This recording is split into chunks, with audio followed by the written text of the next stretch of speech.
Break के बाद एक बार फिर आपका स्वागत है। घंटी बजाओ के इस हिस्से में हम बात करेंगे टैक्स लेकर हत्या करने वालों की। हम ऐसा क्यों कह रहे हैं? हम ऐसा इसलिए कह रहे हैं क्योंकि आए दिन लोग सड़क पर गड्ढों की वजह से मर रहे हैं, लेकिन जो लोग जिम्मेदार हैं उन पर कोई कार्रवाई नहीं हो रही। आज भी मुंबई में एक पेड़ गिर गया, वो भी तब जब मुंबई में पेड़ों के रखरखाव पर 92 करोड़ रुपए खर्च हो रहे हैं। सिस्टम की ईमानदारी का मॉनसून टेस्ट देख लीजिए।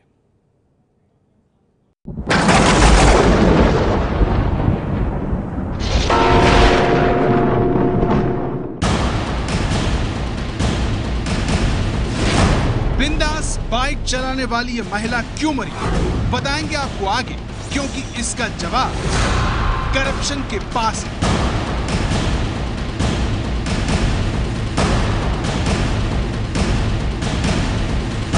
मुंबई में टैक्सी पर यह पेड़ क्यों गिरा, बताएंगे आपको आगे, क्योंकि इसका जवाब करप्शन के पास है।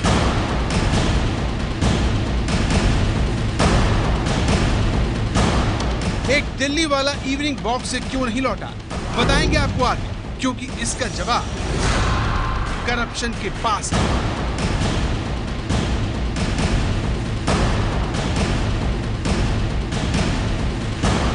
बीच नदी में यह ड्राइवर कैसे फंस गया, बताएंगे आपको आगे, क्योंकि इसका जवाब करप्शन के पास है।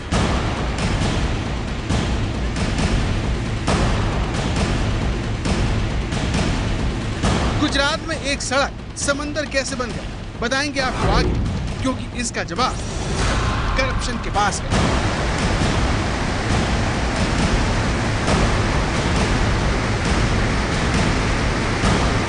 आपके टीवी स्क्रीन पर सिस्टम की खामी की 5 तस्वीरें हैं, जिन्हें हमारा सिस्टम दैवीय आपदा का नाम देकर अपनी जिम्मेदारी से पीछा छुड़ा लेता है। लेकिन हम ये पूरी जिम्मेदारी के साथ कहना चाहते हैं कि ये मॉनसून के मौसम में होने वाला सामूहिक हत्याकांड है। हम ऐसा इसलिए कह रहे हैं क्योंकि हर मौत, हर हादसे के लिए भ्रष्टाचार दोषी है।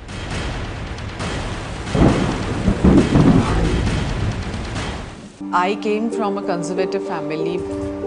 They were like, don't ride a bike, you will fall somewhere and you will break your hand and leg, so nobody going to get married with you. But I said, I want to do more in my life. Something different. I want to live my life fullest. मुस्कुराता ये चेहरा अब इस दुनिया में नहीं है। जागृति होगाले को भ्रष्टाचार ने मार डाला। हम ऐसा क्यों कह रहे हैं, इसे समझने के लिए सड़क का ये गड्ढा देखिए, जिसने महिला बाइकर जागृति की जान ले ली। रविवार को जागृति मुंबई से पालघर जा रही थी। जब वो एक ट्रक को ओवरटेक कर रही थी, तभी उनकी बाइक गड्ढे में चली गई। इससे बाइक का बैलेंस बिगड़ा और वो ट्रक से जा टकराई। इस हादसे में जागृति की जान चली गई।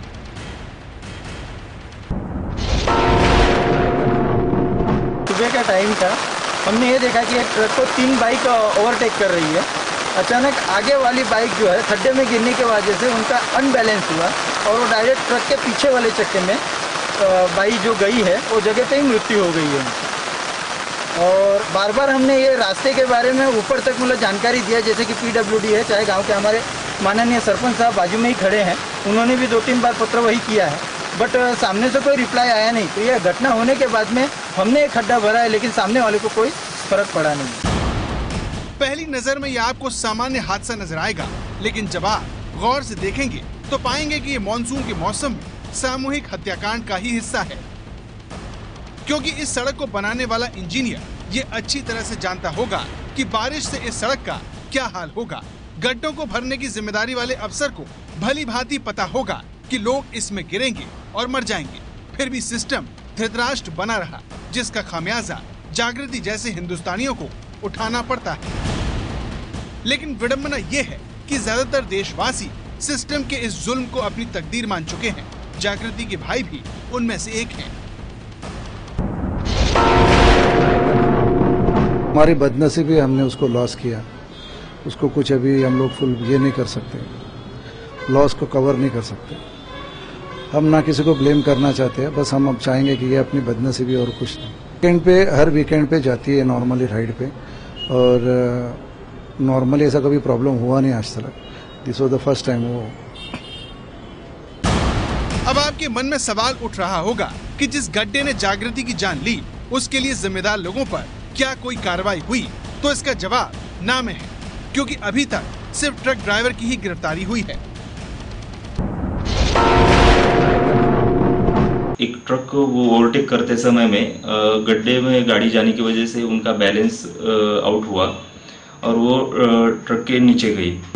पुलिस ने इस मामले को दर्ज किया है और जो ट्रक ड्राइवर है विनोद कुमार यादव, इसको हिरासत में लिया है। आगे का इन्वेस्टिगेशन चल रहा है। तो जिसने मारा वो तो गिरफ्तार हो चुका है, लेकिन जिसकी वजह से ये सब कुछ हुआ वो हो सकता है अपने एसी घर या दफ्तर में ये सब देखकर मुस्कुरा रहा हो। ऐसे में हमने महाराष्ट्र के पीडब्ल्यूडी मंत्री से बात की और पूछा कि सड़क पर गड्ढे कब तक जान लेते रहेंगे। सगळेच रस्ते काही पीडब्ल्यूडी नसतात, त्यामुळे मला तुम्हाला एक मिनिट नाही ठीक आहे, ओव्हरऑल ठीक आहे। पावसाळ्यापूर्वी सगळ्या रस्त्यांचं सुदृढीकरण झालेलं असतं। पाऊस सुरुवातीच्या काळामध्ये नॉर्मल होता, आता खूप हेवी आहे। म्हणजे कोल्हापूर जिल्ह्यात तर जवळजवळ सगळे बंधारे पाण्याखाली गेलेले आहेत, अशी स्थिती आता आहे। त्या परिस्थितीमध्ये पाऊस संपल्याशिवाय या रस्त्यांचं मेंटेनन्स आपल्याला करता येणार नाही। मंत्री जी के बयान का एक मतलब ये भी है कि जब तक बारिश होती रहेगी महाराष्ट्र में ऐसे हादसे होते रहेंगे।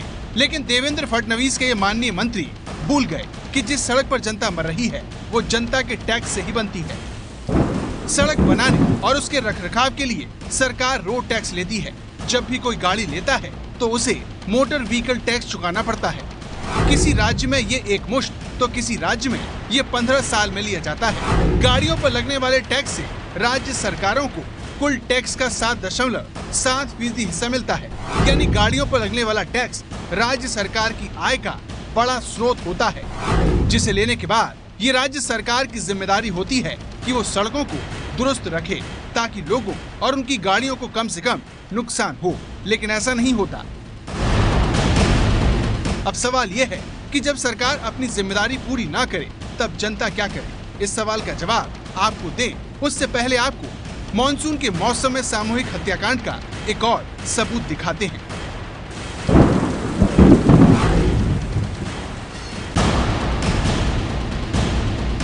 ये उस शहर की तस्वीरें हैं जिसका सबसे अमीर म्युनिसिपल कॉर्पोरेशन है। ऐसे में टैक्सी पर पेड़ गिरना इस बात की ओर इशारा करता है कि सिस्टम को ठीक रखने में पैसे की नहीं नीयत की कमी है। हम ऐसा इसलिए कह रहे हैं क्योंकि 4 दिन में पेड़ गिरने का ये दूसरा मामला है। पहला हादसा शुक्रवार को हुआ जिसमें डीडी की एक पूर्व एंकर की मौत हो गई। वहीं दूसरे हादसे में 2 लोग घायल हो गए। खास बात यह है कि जिस पेड़ ने डीडी की पूर्व एंकर की जान ली उसके खतरनाक होने की जानकारी बीएमसी के पास थी।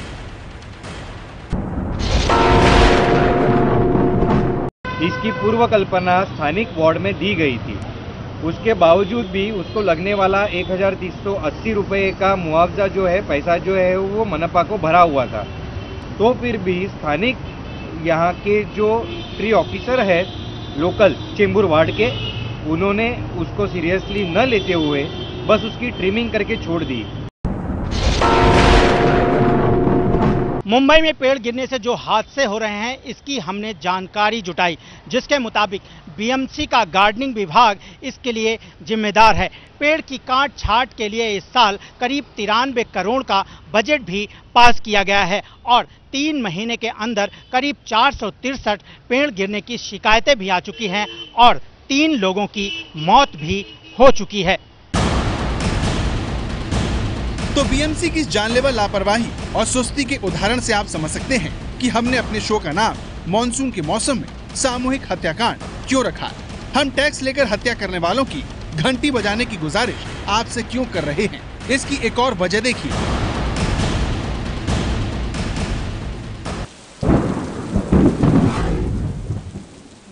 ये आंध्र प्रदेश के सिरसिल्ला जिले की तस्वीरें हैं जहां सड़क चौड़ी करने के लिए पेड़ गिराए जा रहे थे, जिसकी चपेट में बाइक सवार महिला लक्ष्मणा आ गई। अब आप कहेंगे कि इसमें भ्रष्टाचार कहाँ है, तो हमारा जवाब ये है कि जब पेड़ काटे जा रहे थे तो प्रशासन ने सड़क बंद क्यों नहीं की, सावधानी का बोर्ड क्यों नहीं लगाया। अगर ऐसा किया होता तो शायद लक्ष्मणा की जान नहीं जाती। ऐसे में अपना काम ठीक ढंग से नहीं करना भी भ्रष्टाचार की श्रेणी में ही आएगा।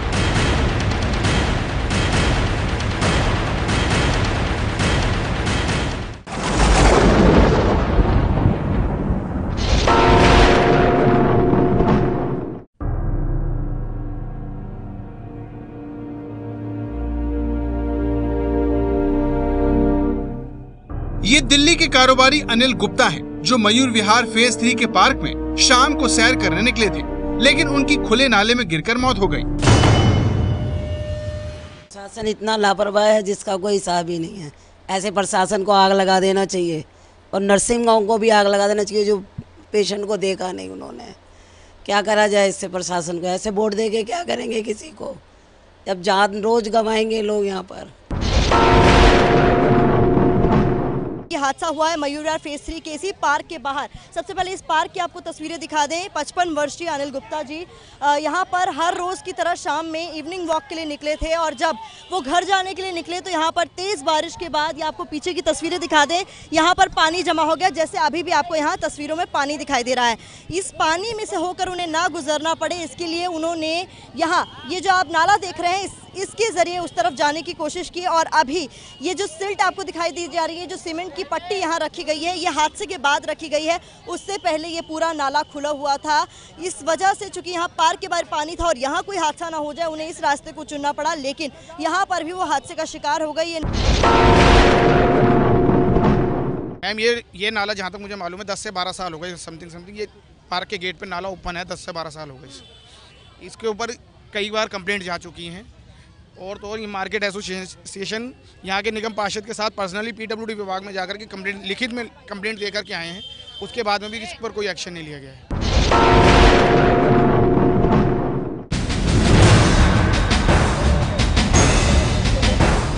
ये उस दिल्ली का हाल है जिसे चमकाने का वादा करके आम आदमी पार्टी सत्ता में आई, लेकिन जब दिल्ली के डिप्टी सीएम से पूछा गया कि पीडब्ल्यूडी विभाग के नाले क्यों खुले पड़े हैं, तो वो मामले की जानकारी लेने की बात कहकर चलते बने। पीडब्ल्यूडी का नाला कहाँ पर है? कसाई लोगों ने कई बार शिकायतें भी की है, कई बार शिकायत देने के बावजूद उसे बंद नहीं किया गया। इसी के चलते एक बुजुर्ग है, उनकी मौत हो गई। अभी मैं पता करवाता हूँ, मुझे आइडिया नहीं है, मैं पता करता हूँ इसको।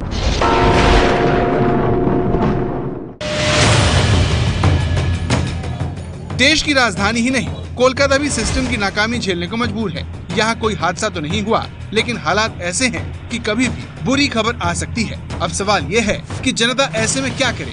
क्या वो सरकार के भरोसे बैठी रहे, उसके साथ ऐसा हादसा न हो उसके लिए प्रार्थना करे, या फिर कानून का सहारा लेकर इंसाफ मांगे? लापरवाह सिस्टम को सजा दिलाने के लिए हमारा कानून आपको कौन कौन से अधिकार देता है? ऐसे ही कुछ सवाल हमने एक्सपर्ट से पूछे। ध्यान से सुनिएगा, क्योंकि मॉनसून के मौसम में सामूहिक हत्याकांड का शिकार कोई भी हो सकता है।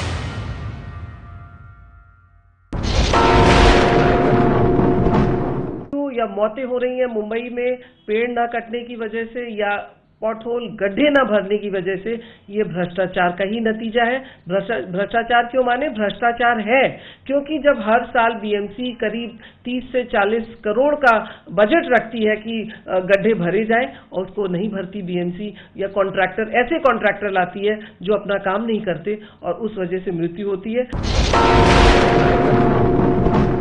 वो बीएमसी अधिकारी जिनकी जवाबदारी है और वो गड्ढे नहीं भर रहे हैं या पेड़ नहीं काट रहे हैं, तो उनके ऊपर जो है कानूनन धारा जो है 304A ऑफ द आईपीसी जो कहता है कि आपकी लापरवाही की वजह से, गैर जिम्मेदारी की वजह से किसी की मृत्यु हो जाती है तो उसमें 2 साल की सजा का प्रावधान है। तो जरूरी है कि पुलिस इनके ऊपर एफआईआर करे। कानून है, लेकिन चूंकि पुलिस भी बीएमसी से पैसा खा लेती है और एफआईआर नहीं करती, इस वजह से आम जनता रोती है, आम जनता मर रही है, लेकिन बीएमसी के अधिकारियों की जेबें भर रही हैं।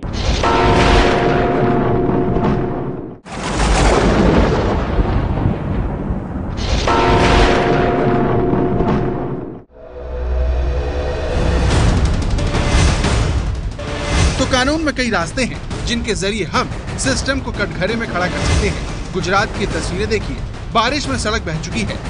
जो हालात हैं उसमें कोई भी बड़ा हादसा हो सकता है। ऐसे में कानून का सहारा लेकर दोषी को सजा दिलाई जा सकती है।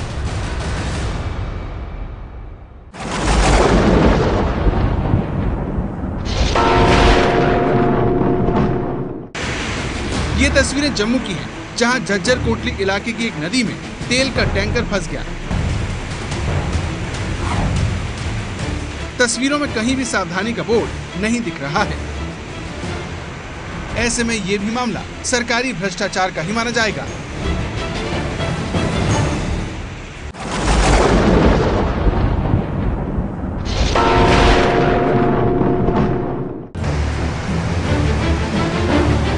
भ्रष्टाचार कैसे बाजार में नदी बहा सकता है, गुजरात के बनासकांठा की तस्वीरें आपको बताएंगे। आप देख सकते हैं कि कैसे अनाज मंडी में पानी बह रहा है।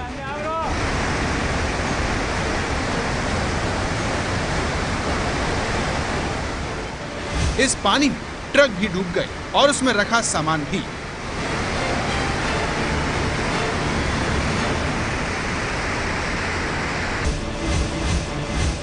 देश के उन्नत राज्यों में शुमार गुजरात की तस्वीरें हमारे सिस्टम में गंभीर समस्या की तरफ इशारा करती हैं। ऐसे में जानना जरूरी हो जाता है कि हर बारिश में हमारे शहर और गांव टापू क्यों बन जाते हैं। ये सवाल हमने टाउन प्लानर से पूछा। सड़कें डूबने का मेन कारण तो है ड्रेनेज तो बना हुआ है, लेकिन ड्रेनेज प्रॉपर नहीं है। गवर्नमेंट और म्यूनिसिपैलिटीज़ या सरकार का काम ड्रेन्स को बनाना है, लेकिन पब्लिक को भी उतना ही कंट्रीब्यूट करना है कि ड्रेनेज प्रॉपर हो। हमारे मुल्क में क्या है कि ड्रेन्स, जितनी भी ड्रेन्स चाहे कवर्ड हो या ओपन ड्रेन्स हो, आप देखेंगे हर जगह उसमें कूड़ा कचरा और पॉलीथीन भरा हुआ है।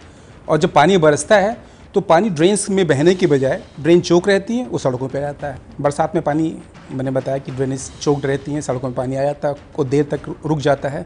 उससे होता है कि मैक्सफॉल्ट उखड़ने लगता है, तो वो पॉट होल्स बनना शुरू हो जाते हैं। थोड़ा सा भी अगर एक भी निकला उसमें दाना ग्रिट का, तो वो फैलना शुरू हो जाता है। तो सीमेंट कंक्रीट की रोड बननी चाहिए।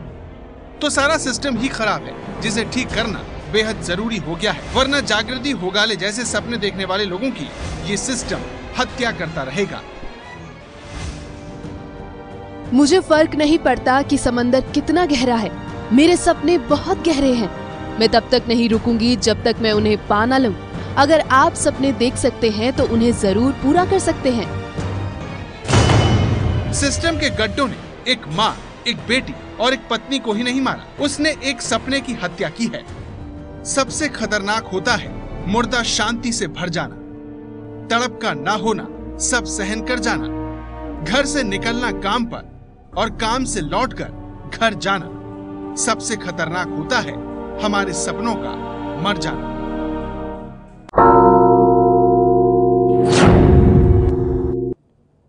शुक्रवार को हमने आपको दिखाया था कैसे अपने विशेषाधिकार के लिए सांसद जनता को भी भूल जाते हैं। हमारी रिपोर्ट देखकर घंटी बजाओ शो के दर्शकों ने भारी तादाद में वीडियो संदेश भेजे।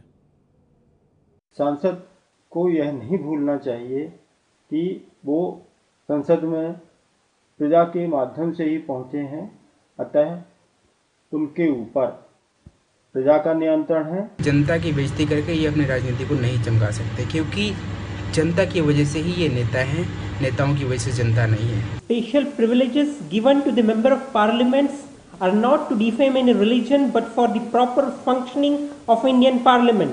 बदजुबानी की खुली दुकान, जब चाहे करो धर्म का अपमान, जनता सबक सिखाएगी, भ्रष्ट नेताओं तभी तुम्हें बात समझ आएगी। 8422840000 पर मिस्ड कॉल देकर आप भी हमें अपना वीडियो संदेश भेज सकते हैं। ये है एबीपी न्यूज, आपको रखे आगे।